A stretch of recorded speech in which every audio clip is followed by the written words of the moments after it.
achiel mokadho to kod mamoko. Magi weche maomiyo pek. Itabidi watu wa sekta wa matatu tuweke magari zetu isikimbie.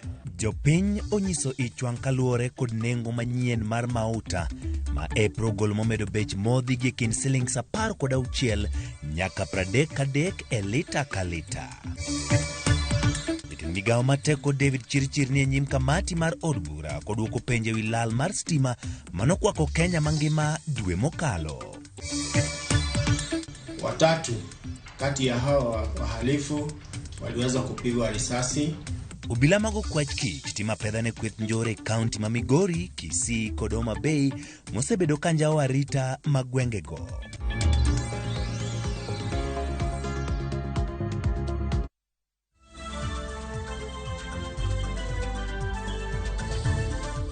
Nyakora mgajwang' kaka pile wanyalo tudre namba matudruok mar 236 yuda achiel kachiel kokale Facebook page marwa mar Ramogi TV, yuda achiel kachiel bende Twitter kendo YouTube @Ramogi TV. Wago mbaka weche motenore kod weche manyien makelo gi laksaji gabro penji ga poka chako weche manyien ni to into nengo mar mauta ma omedni ikawe nango kata chalo nadi e gwenge ma intieri bobedo kiro na oteno e namba mar 236 kata Facebook page maro bedo gi thuolo mar somo to kosedo report motenore kod wach ma chal kamano. Nyinga Uchingi Manuel bedo kod chakruok nyaka giko.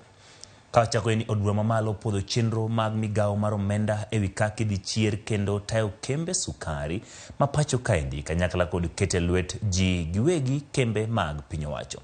Romo makende mar od bura, jod bura nokadho e kind mamoko chungo kembe sukari kuom rwako sukari kowuok e pinje ma oko. Jael Lieta nigi ler mathoth.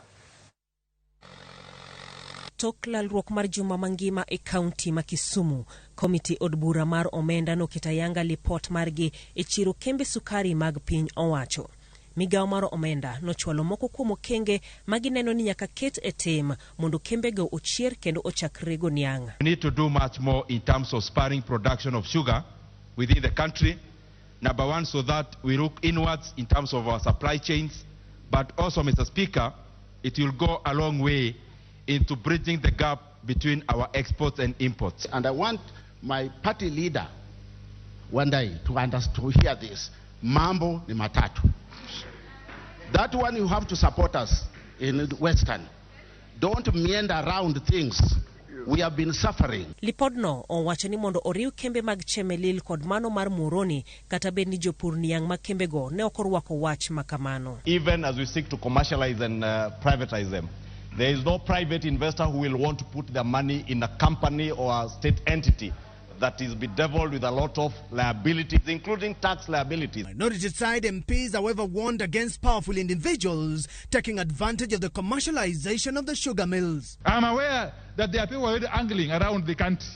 Some are in the airport, some are all over here, waiting for this motion to go through so that they can lay claim on Mumias, Miwani, Muhoroni, Soni. Mr. Speaker, we shall be very vigilant. And if you dare step on our factories with a view to grabbing them, we shall deal with you. Barons take our companies as a battleground, Honorable Speaker.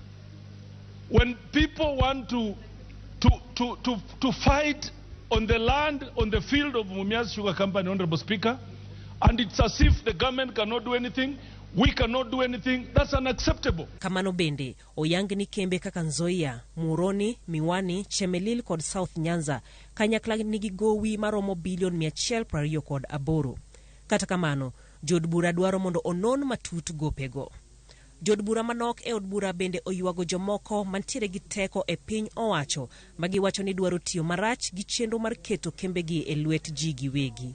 You also know, so can he table evidence that the leader of ODM owes Mumias company that kind of money, or withdraw and apologize? Because otherwise that would be scandalizing in the name of somebody who cannot defend themselves on the floor of this house. Jatend kweth jod bura mathoth Kimani Ichungwa kod nyawadgi motelo ne jod bura matino Pio Wandai notumore e paro to Kichungwa wacho ni ogai mar Azimio en achiel kuom jogo manigi gop kambi Mumias. Honorable Speaker, on the question of the leader of ODM, it is in public domain, including documents tabled in this house. previously, including audit reports that he, the leader of ODM, owes Mumias. Na mambo ni matatu, he has to pay. Od bura koro osepuodho okenge mag chiro kembe sukari mapachoka. Kakoro odong' mondo okenge gi okete oboke mag chik kanyakla kod chwalo omenda machako chiro kembe sukari mapachoka.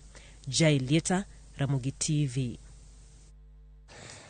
Kawadhi nyime ni komiti mar od bura wi teko dhi nyime gi dadho jatend migawo mateko Davis Chirchir ewi gima ne okelo lal mar teko stima e pacho kaendi duto kuom seche kata kinde malach. Tok mano komiti no bende biro dadho gapisa maduong' mar EPRA Daniel Kipto ewi nengo mauta. Wawinjane gima dhi nyime kine bende entiere e nyim kamati no achiel kachiel. It is not practical for a system to trip now and the alleged cause happens 1 hour after. It is the opposite. So I would imagine that if the problem is a substation, we record an event, maybe some sort of a problem, slightly earlier. Then now the system looks at maybe after some milliseconds, as you've said by your code, then later now the system will trip, but not the other way around. Yes, please. Very quick one. Just want to ask the regulator. Are you saying that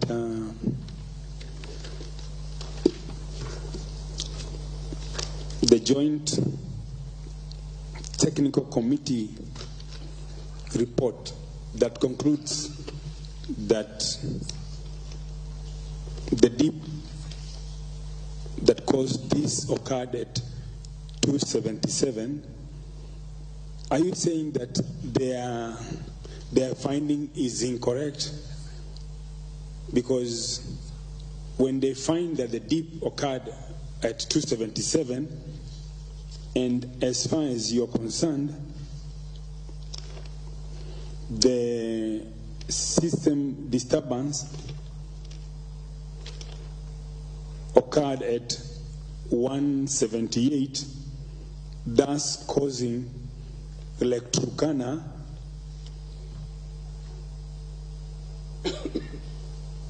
to have a disturbance that occurs at 187,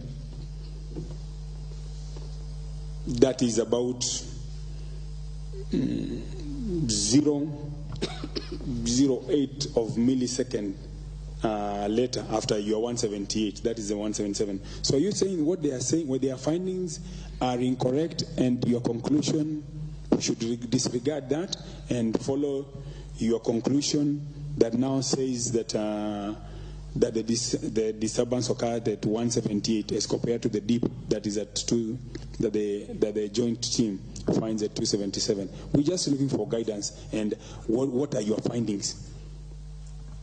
Please, thank you. Chair, as you answer, you can tell us where you got the 178. Thank you. Thank you, Chair. I will start with the first question the Chair has asked as I come to Honorable Mahadi. In terms of the data that we received, we did receive data in terms of data dumps and logs. One from the system operator. We also received data dump and logs from the generators as well. And in this specific case, also Electricana Wind Power. In terms of the nexus and the question that Honorable Mahadi has asked, we are at there.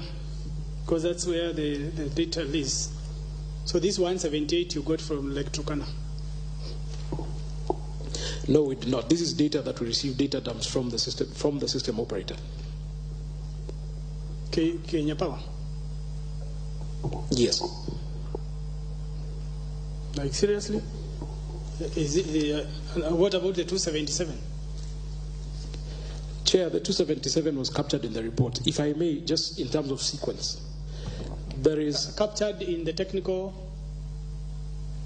the report by the technical team, eh? You mean? Yes, in the report.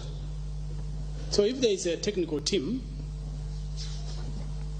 that was established, so basically what you are saying is that there is an opinion of the technical team now, and you have your own opinion. Chair, what we are saying is we as the regulator have not conclusively, and if you look at our report, Chair, and this is where we started from, is that we are here today. One, there was a system disturbance. There are three issues probably here, Chair. One, we did receive data dumps and logs from all our licensees. Two, there was a joint technical committee that took a view. Three, we did receive also the views of the generator, in this case, Turkana Wind Power. We have undertaken an analysis. This analysis is not conclusive. At this point in time, Chair, as I said, it's an issue of chicken and egg. There was system disturbance, and from what I heard earlier on, system disturbances are normal occurrences within the electricity supply industry, particularly on the grid. So this is a disturbance that was recorded. The question here is that system disturbance that occurred in Nairobi, there is the substation and the bus bars at Suswa. Whether there's a correlation between that system disturbance in Nairobi and a correlation between that system disturbance, whether it was seen at Suswa and whether it is the same that was seen by the SCADA system of the generator I'm sorry, but I don't know why I feel like you are running away from the subject matter. Because the subject matter here is, this is your document. The technical committee that was put together to analyze this data by the ministry, and it's another team.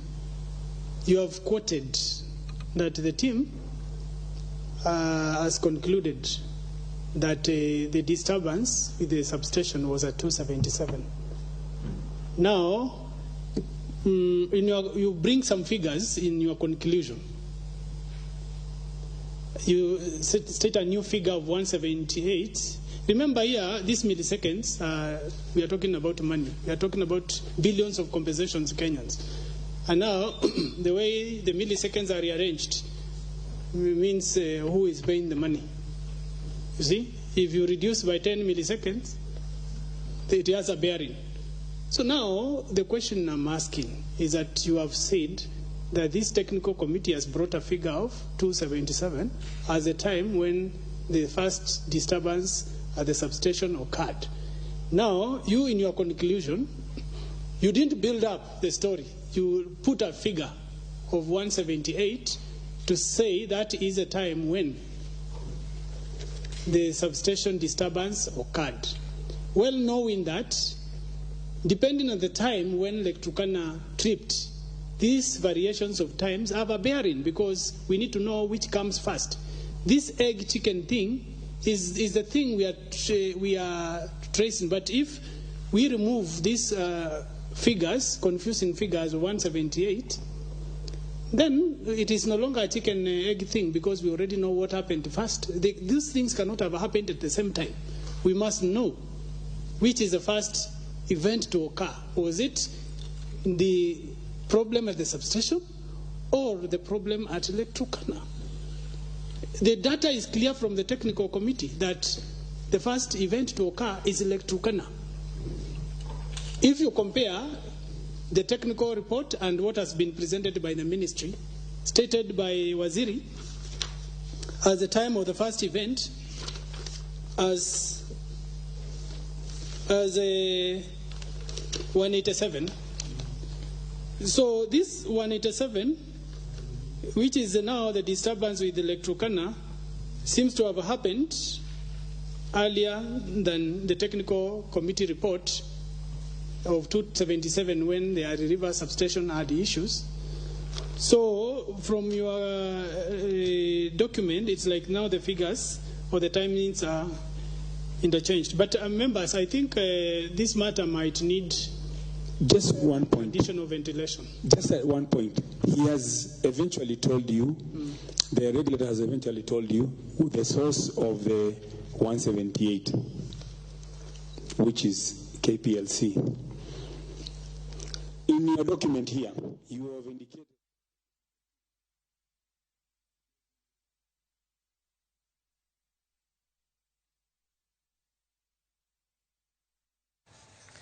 Koram gajwang mano nonro ma dhi nyime e od bura mamalo kutenore kod lal mar stima mano timore pacho kaendi chiegni dwe achiel mokadho ma kuonde mathoth e pacho kaendi gin mago mane onge kod teko mar stima kendo oganda ne obedo kod ng'ur makoni kod kocha jogo machendo mag ne orochore kagesa ni kamati mar od bura dhi nyime gi dadho kendo ng'iyo kuma ng'ukni no bedi winjo ka giwacho kanyo poni ne en kama inyuole teko stima ma Turkana kata kama keyo teko stima moro ma opogore.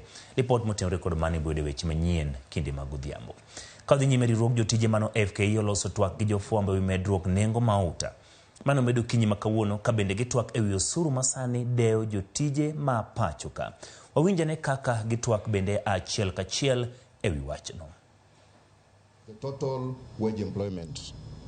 The envisioned contribution by every Kenyan also poses major challenges. As envisioned by the Constitution and the tripartite labor sector arrangements, the Federation champions meaningful stakeholder engagement, including the government, employers, workers, healthcare providers, and other stakeholders in the health sector, insurance sector, and the public to gain support and ownership. FKE appreciates the efforts made by the Minister of Health to seek stakeholders' views and hopes that employers' views as submitted to the Ministry of Health regarding the proposed bills will be taken into consideration and the universal health coverage proposed bills amended to capture the views of employers before being passed by Parliament. For example, the Federation noted with concern that the formal employers have been omitted from the board, yet we play a critical role. Employers are central to the provision and implementation of this healthcare as envisioned in this bill and have always served on such boards alongside trade unions and the government.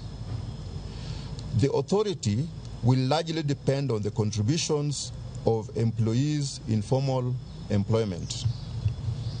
This means that accurate deduction and timely remission of these contributions will be done by employers, hence the need for employers' representation on the board. Kenya has ratified ILO Convention 144 on tripartite consultations and hence recognizes the tripartism engagement. Hence, the labor sector representation is not complete when you have only government and workers without employers. Further, the bill refers to employers under various sections, and it's clear that employers' role is envisaged in the bill. FKE should therefore be part of the board. The Labor Relations Act recognizes tripartism in the labor sector. This should not be disregarded in the UHC reforms. This morning, we also woke up to the news that the National Assembly has reduced publication days for the Digital Health Bill 2023 and Social Health Insurance Bill 2023 from the 14 days to 6 days for the Digital Health Bill and 3 days for the Social Health Insurance Bill. This will obviously compromise the quality of public participation.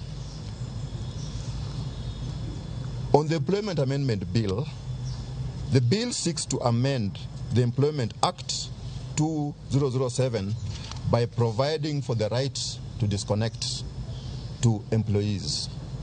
In essence, the bill seeks to establish the right of an employee not to be contacted by the employer beyond the contracted working hours unless there is an emergency.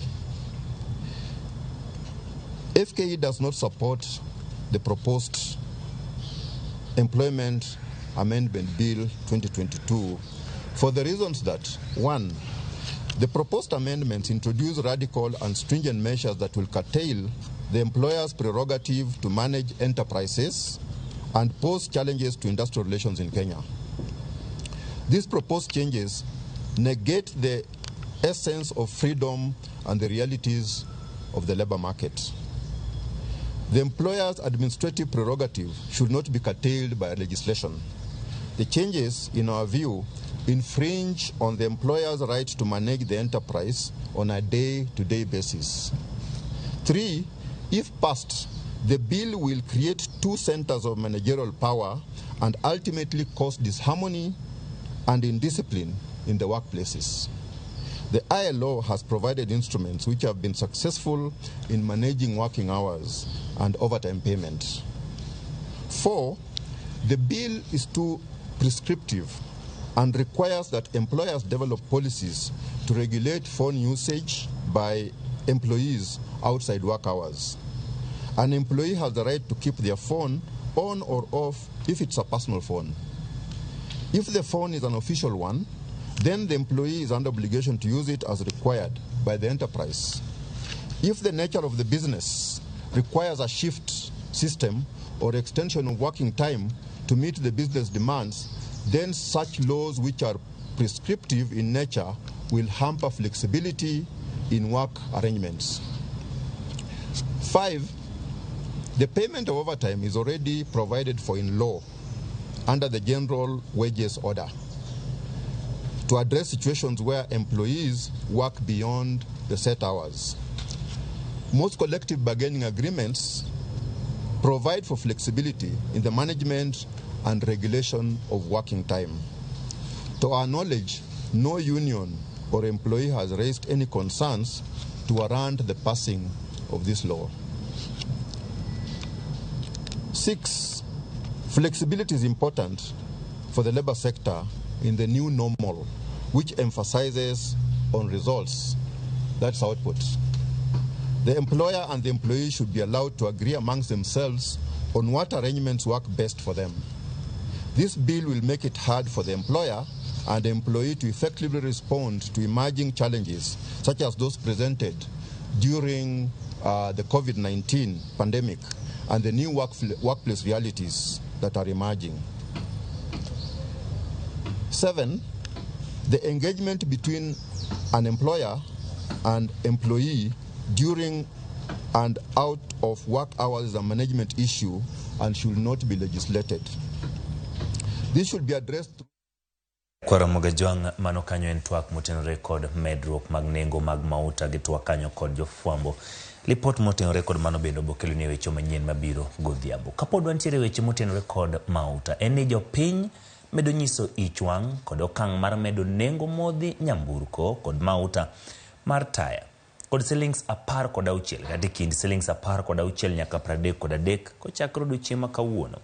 Man ka kedino koth lero duol mochung'ne tayo nengo modhi nyamburko ne wacho ni medruok e nengo mwanduno e pinje maoko koro pod nyalo biro medo ganda pek mar ng'iewo mwanduno nyaka higa manyien. Otieno ma piny rugodo tich abich, duol mochung'ne tayo nengo modhi nyamburko kod teko stima EPRA ne olando medruok e nengo petrol, diesel kod mauta mar taya omenda mamalo mogik chakore dwe mar 9 higa mokalo. Petrol nengone ne oidho kod siling 16 gotonglo chike lita ka lita.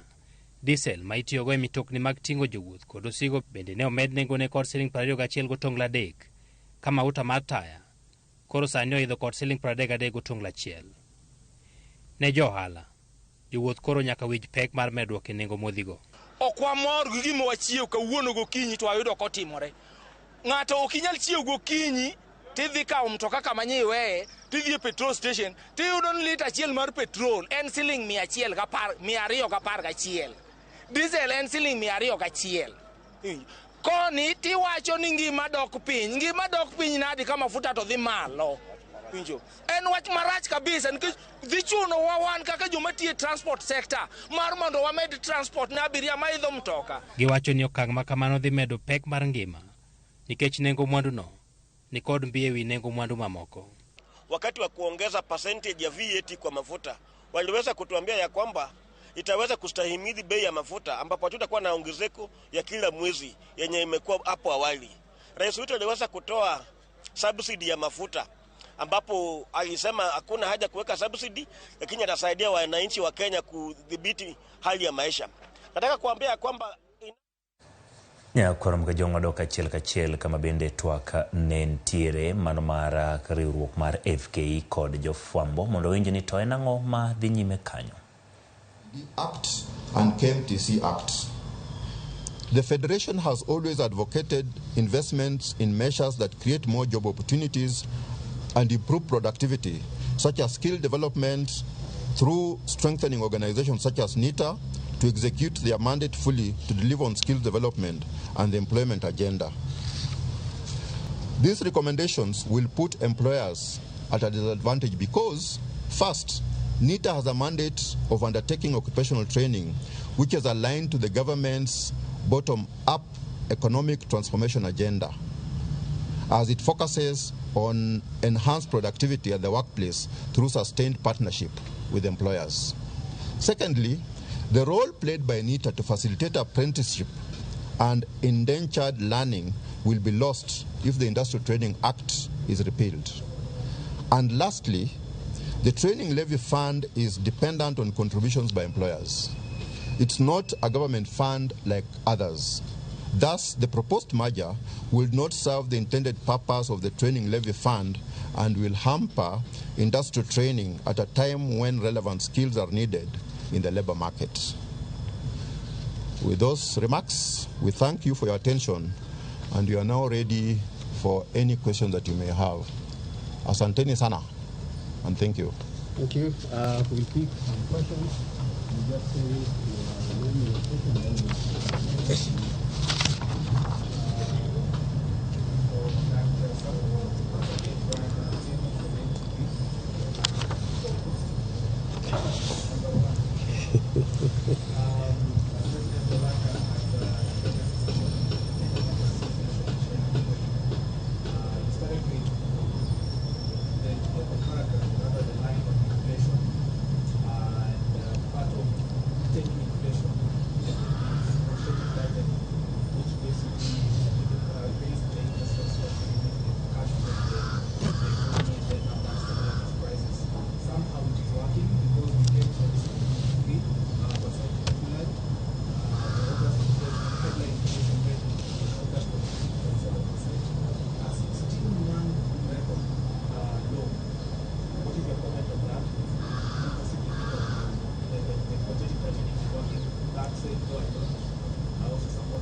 Yeah, okay, thank you very much. Maybe I can address, thank you for those questions actually, but I can address the first question, which was really an overall question on the monetary policy conduct, essentially. And I think it's a global phenomenon.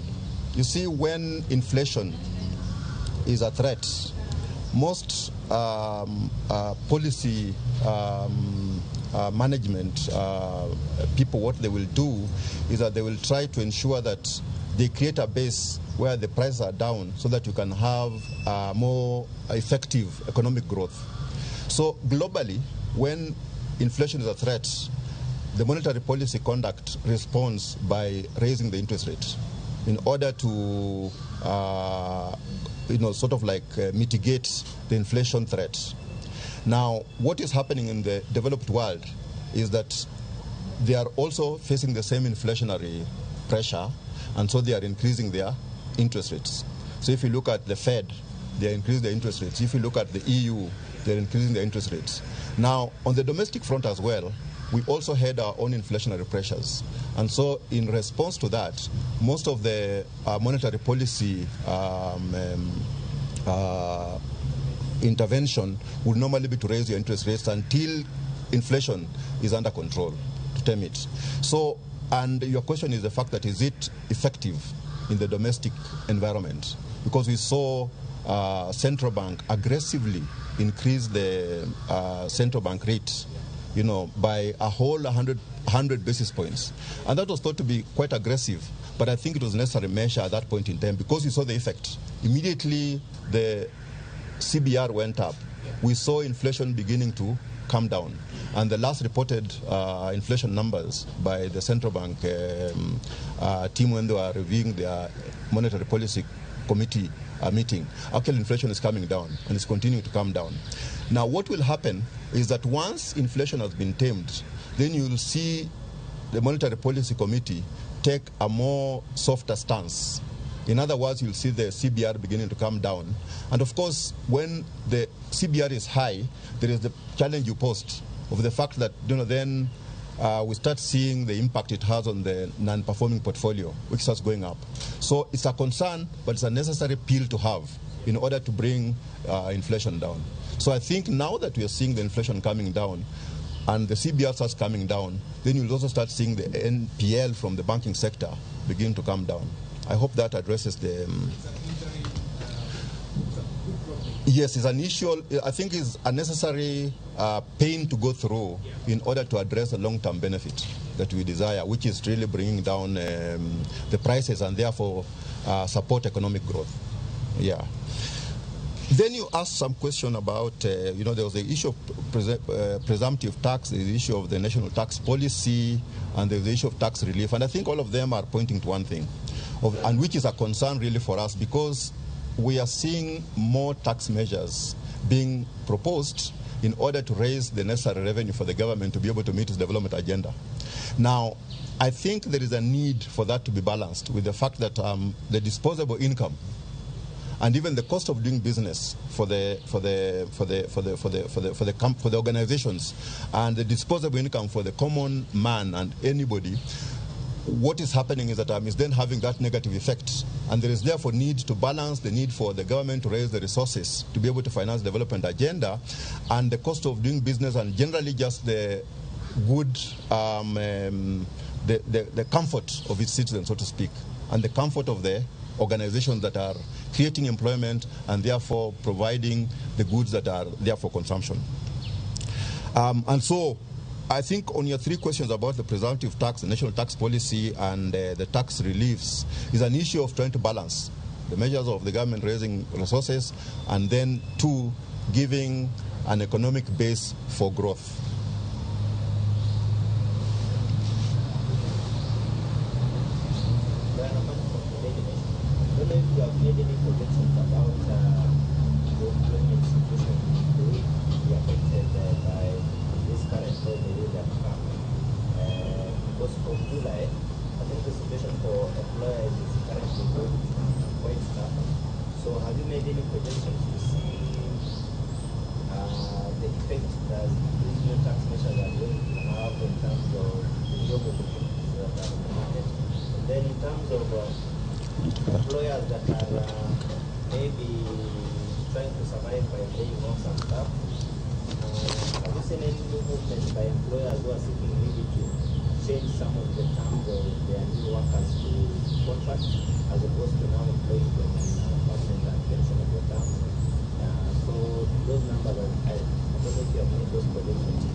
So the first question is on the impact of taxes on jobs. What are we seeing? And then the other one is on the what are trying to cope with all this, the taxes and profits. What measures are they putting in place to be able to survive? Thank you for those questions. So to answer the question about job creation and the prospects of that, in light of all the changes that we've seen in the last few months requires us really to look at the structure of the Kenyan labor market, which we've talked about for quite some time.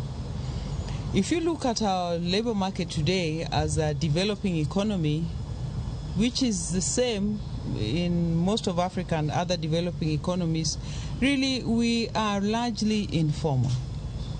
And even the jobs that have been created over the last few years, if you look at any surveys and the outcomes, those jobs are coming from the informal sector, which is 3/4 of the employment sector for those in wage employment.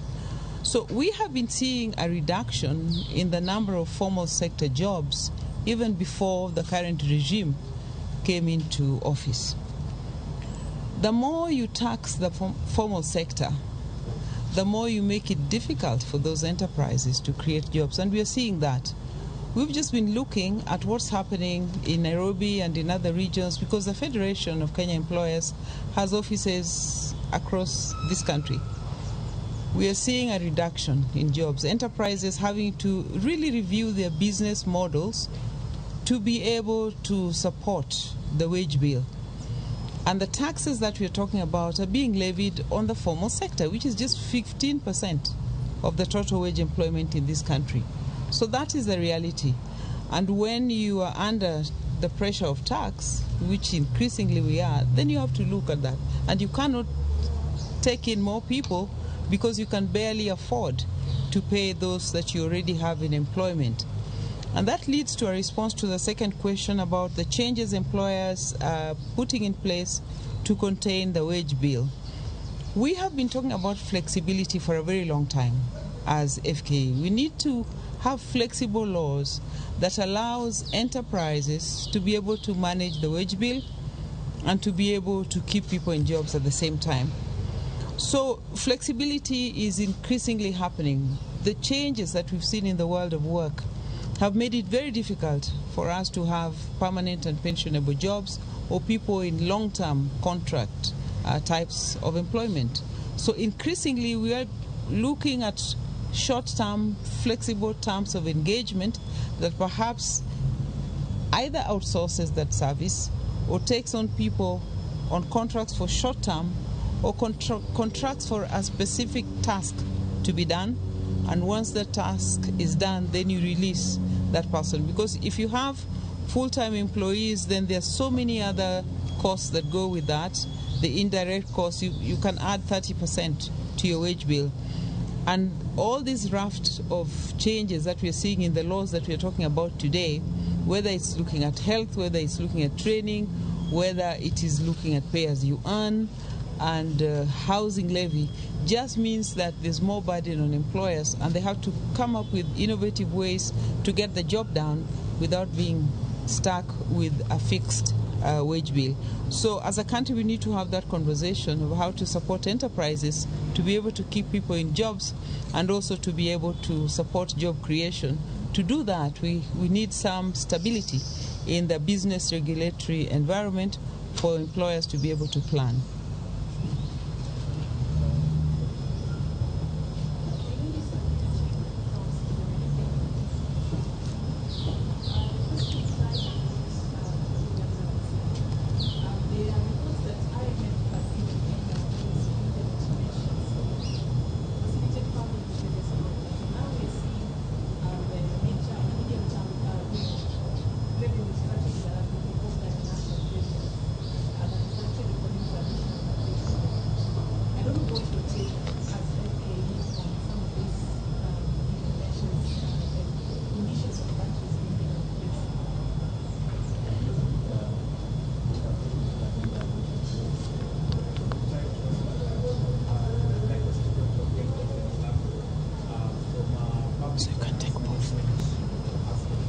So we have the fiscal framework, which again is in line with extractive revenue.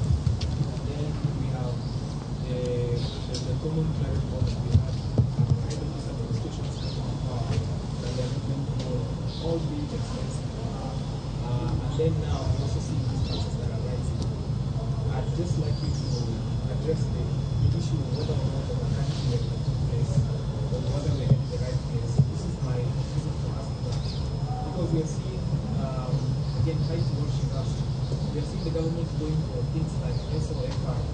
secured overnight finance, which rates are very high.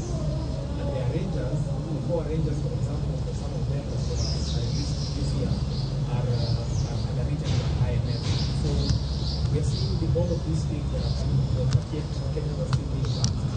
Actually, we're looking at 1 year of Kenya Kwanza Alliance. Now, we're seeing they borrowed just 1 year, they borrowed more than Kibaki did in 10 years.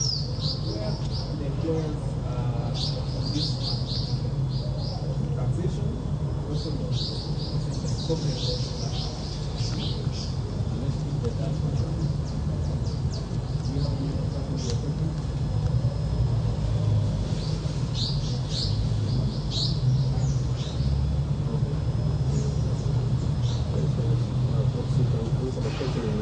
It's one and the same question. Yeah. It's the same question. Yeah, I think on your question about I think the balance between the taxation and debt, you know, the government normally will fund itself, or rather the government will normally have development plans on the basis of which, of course, they are elected into office. And if very promising, that's how you actually win the electorate to vote for you. And therefore, you then have the obligation to deliver on those promises made through your development plans. And I think that's what we are going through in terms of the fact that there were commitments that the government made to deliver, so they have got to deliver. However, to deliver those projects or those development plans, you actually just have two sources. You either tax the citizenry or you borrow. And it's an issue of trying to balance between your commitments. Are you able to cut on your commitments and therefore sort of like break the trust or the promise that you gave for the electorate? Or are you able to then balance in terms of how much you're able to tax and how much you're able to borrow to finance your plans? And I think that's the balancing, the balance that needs to be created here. And I think your question is linked to, are we in the right balance? You see, our view has been that, and I think we have addressed the issue of taxation. We have expressed the views on terms of taxation, that the measures that are coming day in, day out, I think are on the higher side, you see. And it needs to be relooked at in the sense that it needs to be brought down to what is actually what I can say affordable, what can be both by the corporations and by the individual on one. Now when you talk about debt, there's a point at which you have to finance your plan through debt, and debt is not bad, but it has got to be sustainable. You see, and the sustainability of the debt depends on a number of factors. One of them is, are you going to balance between domestic debt and foreign debt? Right now, I think one of the challenges we are having, there is a Eurobond that is maturing in June next year. It's $2 billion. And the question is that, do we have the capacity to be able to repay it? Will you have the resources to repay it? And I think that's one thing that we have got to balance, because defaulting on a debt like that is not thinkable. It's not something that you can fathom. Well, restructuring can be an alternative in terms of refinancing it, but you have got to have the right conditions in the market. Because at the time when you come to restructure and the conditions are not appropriate, you might actually be getting a much more expensive debt to repay the outgoing debt. So it's an issue of balancing. Personally, I'm not particularly very worried, because I think we have got the capacity to repay it. That will not be the problem. I think the issue is just that, are we able to sacrifice the other priorities in order to pay it? And are we willing to? Because that is a political decision to make, you see. So I hope that answers your question. Yeah.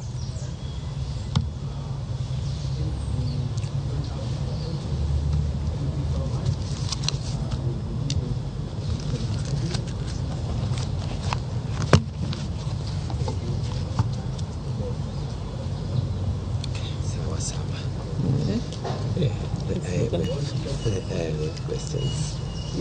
How do you know they always take? He's been taking photos. He's taking so many. He's been taking very many photos.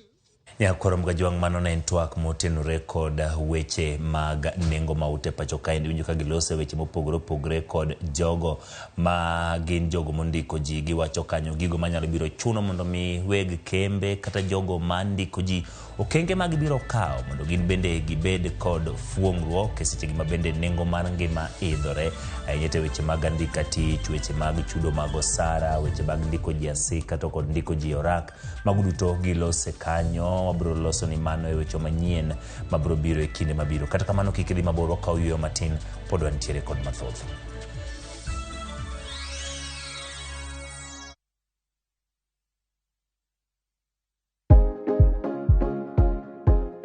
Yuo yie wich mang'ich mos ka itang' ni mar yie wich makamago gin mayom kendo nyalo chote yo mayot.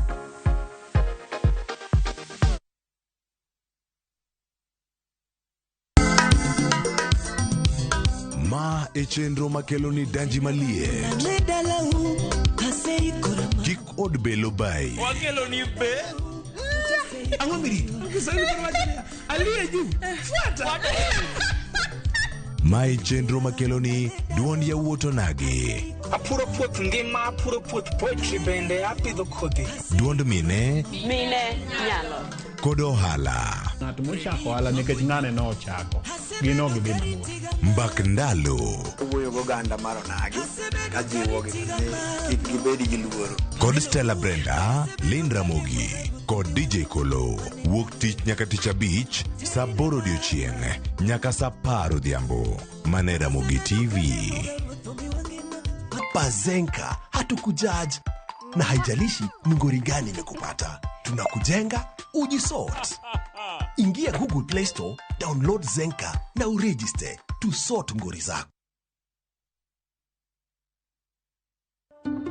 Candace, what's that? I brought you a small bonus. Bonus for what? You got us 299 family dinners, 64 kisses on the cheek, 12 road trips to see grandma, 42 jokes from daddy, 49 laughs from mommy. In over 60 years of dealing with numbers, we've learned that the numbers that matter the most to you are the ones that matter the most to us. NCBA Bank. Go for it.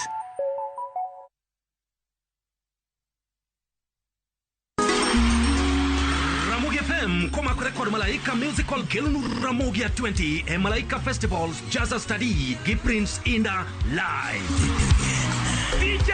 Chingeso tarika par kora uchiel dwe mar 9 iganendi kochakore okinyi nyaka che State Function Pek Mamboleo Stadium Kisumu City.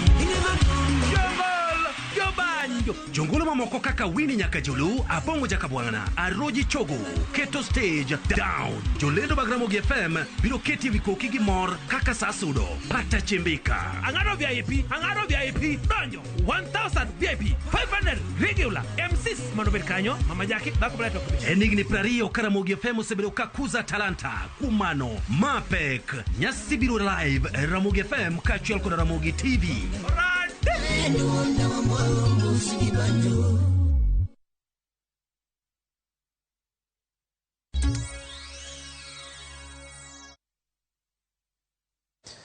Nyakoro mogiro kamano kumedo kete Ramogi TV kawadhi nyime skul primar marai kanyakla gi marai kanyaika obago nyasi mar chiwo mich mopogore kendo chiwo puoch gi pak ne nyithi skulno kalore kod tuke gi piem ma skulno osedhie kendo yudo loch. Millicent Adhiambo miyowa mathoth kakoro watudre kanyo kode achiel kachiel. Millicent to kamano kuom riwri kodwa e chenro mar Migago odiochieng' ma kawuono intiere skul mane to ang'o matimore ang'o ma gidhialeno ka ji mathoth nitiere togi kanyo kendo gibet piny nyiswa ni to nyasi en marang'o. Kamana Emmanuel, achiel kachiel kwa woke skul primar marai kanyaika mayudore e kar chung'od bura ma Kisumu East kuma obage nyasi mar nyiso mor kachiel kod dhialo mich mopogore opogore ma bende nyithind skul ni osekelo mar ting'o nying skul ni malo kokalo kuom piem kod tuke mopogore opogore ka bende kata kalo penj ma bende ne gitimo maber e penj mar KCPE ma higa mokalo. Achiel kachiel abro teri nyaka iri japuonj maduong' mar skul ni mondo nyiswa ni to gin kaka wuono ang'o monyalo wacho kotenore kod odiochieng' ma bende gi tengo mar dhialo kata nyiso mor kata chiwo puoch gi pak ne nyithindo ma bende osetimo negi maber. Machiegni abo chako kodi mana piyo king'eyo kamera ibo chako gi nying mondo nyiswa ni kawuono un kaedi ang'o gini mutimo tang'o miyo un kaka wuono kendo ubago nyasi uluongo jonyuol welo kaachiel kod jogo mopogore opogore mondo konyu odiochieng' ma kawuono kata oriwre kodu e nyasi ma kawuono. Okay, gi nyinga an Paul O Monjo Odhiambo, an ja telo mar Rai Kanyaika. So kawuono wan kod nyasi mar chiwo mich ni nyithiwa, ni jo puonjwa kod other board members kuom tich ma wasetimo. Wasebet ka watiyo as a school, ne wachako kod drama kane wane term 1, to kane wachako to ne wadhi nyaka national mane obedo held in Mombasa County mane wan number 2. Term 2 bende kane wachako to wachako gi music to wadhi from sub county ka wasudo nyaka national mane obet Nyeri County ba kendo ne wa yombo bang'e to ne okawa wadhi Fogala kendo wadhi wer ni ker marwa ma Kenya. Kendo class work bende ok wadhi ma rach ahinya nikech kane wang'iyo penj mane nitie KCPE higa ma okalo ne wan gi mean score ma 295 from 272. So as a school ne wan kod positive division of 23. So mano mi wan kaka wuono. Erokamano ahinya. Machiegni kaka japuonj wer mondo mapiyo piyo abo mi mana 30 seconds kende. Ang'o mitimo mopogore momiyo nyithindo gi sama gidhi e piem mar werni kata sama gidhi e tugo moro amora to giwuok kaka joloch kendo giting'o nying skul malo chagi nying. Erokamano, nyinga iluongo ni Teacher Juliet Achieng', ajapuonj Rai Kanyaika School kaendi. Mokwongo waketo nyithindo machiegni ahinya kodwa, watemo mondo kapod gitindo kako gichako e grade mokwongo, grade 3, grade 4 kadhi mbele, wachako fwenyo mich ma Nyasaye omiyogi kata talanta mag-gi kendo wanacha-gi, waketo gi machiegni. Nyathi kiketo machiegni kendo kibedo osiep nyathi to nyathi bro miyi gi maber, you get the best out of that child. Mane gima nyalo paro ni watimo kendo waketo sechewa ahinya e gigi endi. An ahero wer kaka japuonj, waketo nyithindo machiegni kodwa, watimo practice mang'eny ahinya, wan committed kaka jopuonj kendo waketo gi machiegni. Mane manyalo wacho nyathi kiketo machiegni tibro yudo gi maber kuom nyathino endo. Erokamano. Kapok abiro iri jakom abo dhi iri janyuol mondo nyiswa ni to gin kaka janyuol nyithindo osetimo maber, nyithindo ma gichiwo ne Rai Kanyaika ka inyalo wacho ang'o kotenore kod loch kata mich ma nyithindo go osekelo ne skul? An kawacho matin, an iluonga ni Lilian Okwiri.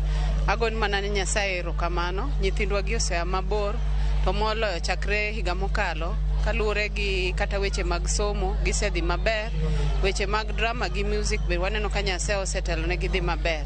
Koro duto te ne waneno ni gigi te ikete lwet Nyasaye kendo igo erokamano. Koro erokamano ma wan go kendo wakwaye ni mondo jopuonjwa bendo med mana tiyo matek mondo water nyithindwa gi malo. Kamano. Machiegni jakom kata obedo ni gimoro dhi maber nyaka wabed kod midhiero mopogore opogore.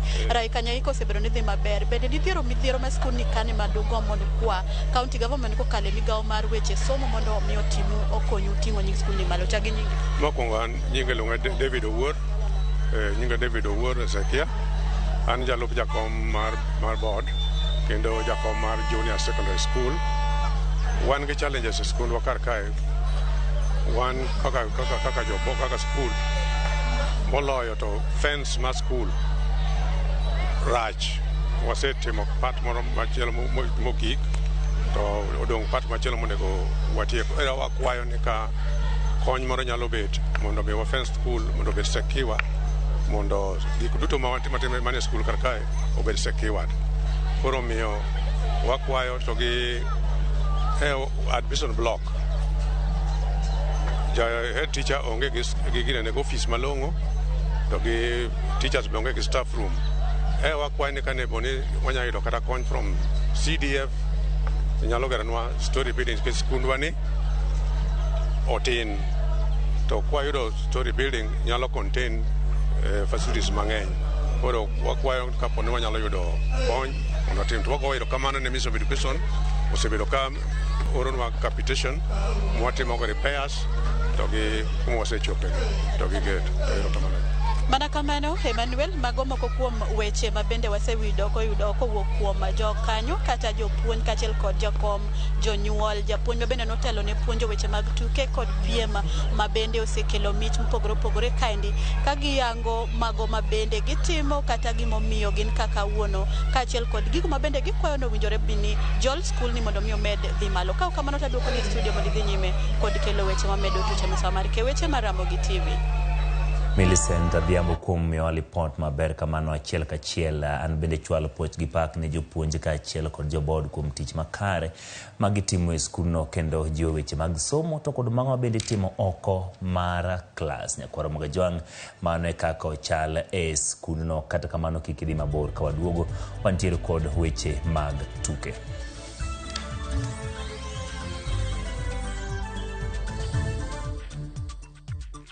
Ngori kukupata ni kitu ya kawaida. Ikija utajitoa vipi? Hapa Zenka hatukujudge, tunakujenga ujisort. Ingia Google Play Store, download Zenka na uregister to sort ngori zako. Wekelea na shabiki kaende kabisa. Kaende. Naitwa Onesmus Mwangi Moshina. Nakuru mimi ni mwanabiashara, huwa nauza nguo. Hii simu nilipigwa niko kwa kinyozi. Kidogo pokea simu, wewe ndio mshindi. Baka hata yule jamaa wa kinyozi kwanza akaacha kuninyoa kwanza asikize nini inaendelea. Nilipata game 10 out of 13. Bahati leo imeniangukia, siku hiyo nyingine ni wewe. Pesa hizi nitazitumia katika biashara ambayo mimi hufanya ya kuuza nguo.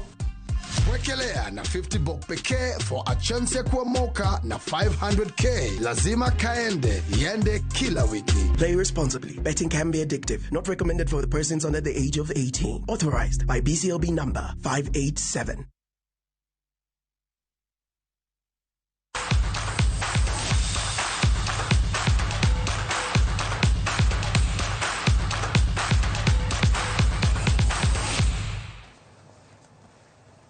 Alap tuke ma fry biro yao dhoute ne bago tuke dwe mar 12 higani bang'